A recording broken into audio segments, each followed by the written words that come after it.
Gurugram police ने घरों में चोरी और छीना झपटी की वारदात को अंजाम देने वाले गिरोह के 2 सदस्यों को गिरफ्तार किया है। पकड़े गए आरोपियों के पास से पुलिस ने 8 मोबाइल फोन, एक लैपटॉप, एक बाइक और एक चोरी की कार बरामद की है। पूछताछ के दौरान आरोपियों ने 11 चोरी और छीना झपटी की वारदातों को कबूल किया है। साथ ही आरोपियों ने बताया कि इस गिरोह में उनके साथ उसके 3 और साथी शामिल हैं। दोनों आरोपियों के खिलाफ पुलिस ने मामला दर्ज कर लिया है और बाकी आरोपियों की भी तलाश शुरू कर दी है। प्रदेश में बढ़ते अपराध की घटनाओं से तो सभी वाकिफ हैं, लेकिन ऐसा भी बिल्कुल नहीं है कि पुलिस इस सब को देखते हुए चुपचाप और हाथ पर हाथ धरे बैठी है।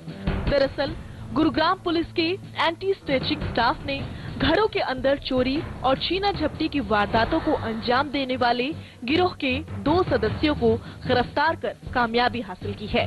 यही नहीं, पुलिस ने इनके पास से चोरी के 8 मोबाइल फोन, एक लैपटॉप, एक मोटरसाइकिल और एक अल्टो कार भी बरामद किए हैं। और इतना ही नहीं, पुलिस की पूछताछ में पकड़े गए गिरोह के सदस्यों ने 11 चोरी और छीना झपटी की वारदातों का भी अहम खुलासा किया है।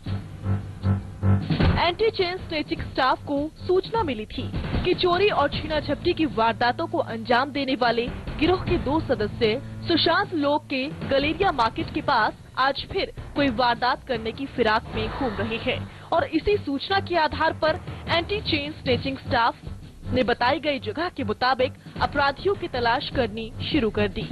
और कुछ देर बाद ही 2 आदमी जो वहां काफी देर से घूमते नजर आ रहे थे, उनसे पुलिस ने शक के बिना पर रोककर पूछताछ की तो थोड़ी सख्ती बरतने पर उन्होंने ये कबूला कि वे आज वाकई घटना को अंजाम देने वाले थे।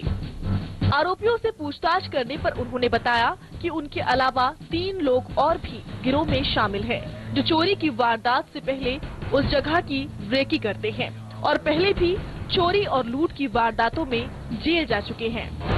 एंटी चेन स्नेचिंग स्टाफ है क्राइम की, उनको सूचना मिली थी कि ऐसे 2 आदमी हैं जो इस प्रकार की घर के अंदर जो रात के समय चोरियां करते हैं और मौका मिलने पर वो छीना झपटी की वारदातों को भी अंजाम दे देते हैं। उसी सूचना पर इनको हमने मौके से अरेस्ट किया था और इनको अरेस्ट करने पर इनको रिमांड पे जब लिया गया पुलिस रिमांड पे, तो पुलिस रिमांड के दौरान इन्होंने निशानदेही कराकर एक अल्टो कार, एक मोटरसाइकिल कार, 8 मोबाइल फोन और एक लैपटॉप जो इन्होंने पहले चोरी और छीना झपटी की वारदातों में किए हुए थे, वो हमने इनसे बरामद किए। ऐसे में यही कहा जा सकता है कि आने वाले वक्त में भी गुरुग्राम पुलिस अपने काम में इसी तरह अग्रसर रही तो शायद प्रदेश में बढ़ते अपराध में कुछ कमी आ सकती है। गुरुग्राम से जनता टीवी के लिए विजयेंद्र की रिपोर्ट। और इसके साथ